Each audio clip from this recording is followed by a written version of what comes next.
धर्मशास्त्रों में वर्णित है कि हर एकादशी का अपना विशेष महत्व है, लेकिन वरुथनी एकादशी को सभी दुखों और पापों का नाश करने वाली माना गया है।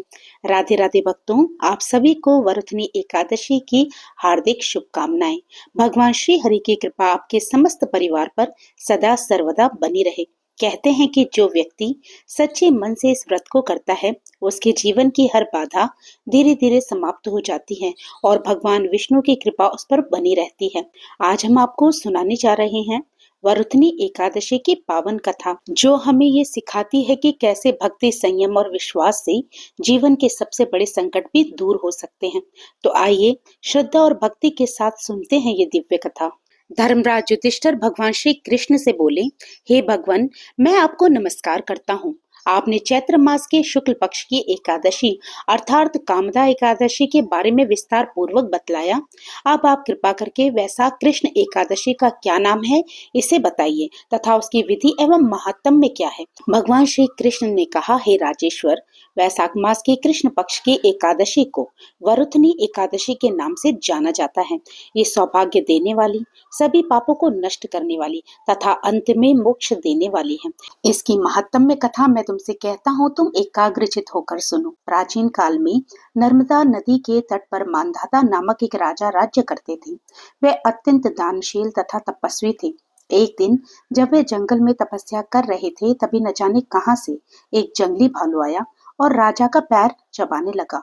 राजा पूर्ववत अपनी तपस्या में लीन रही। कुछ देर बाद पैर चबाते चबाते भालू राजा को घसीटकर पास के जंगल में ले गया, मगर तापस धर्म अनुकूल उसने क्रोध और हिंसा न करके भगवान विष्णु से प्रार्थना की। करुण भाव से उसने भगवान विष्णु को पुकारा।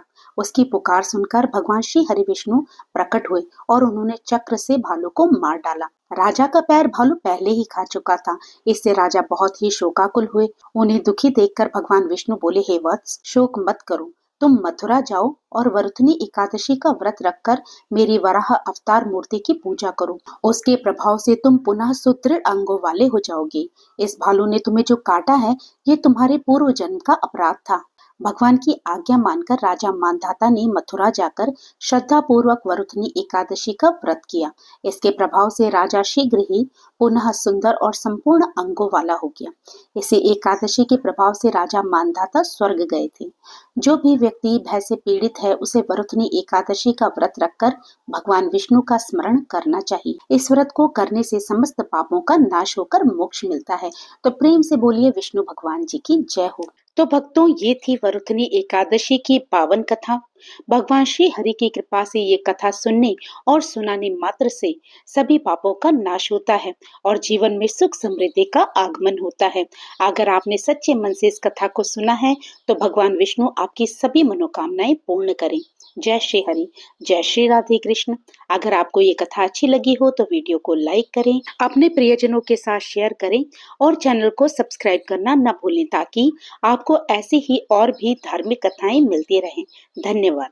अंत में बस इतना ही कि प्रभु का नाम लेते रहिए और पुण्य के भागी बनते रहिए। जय श्री कृष्णा, राधे राधे।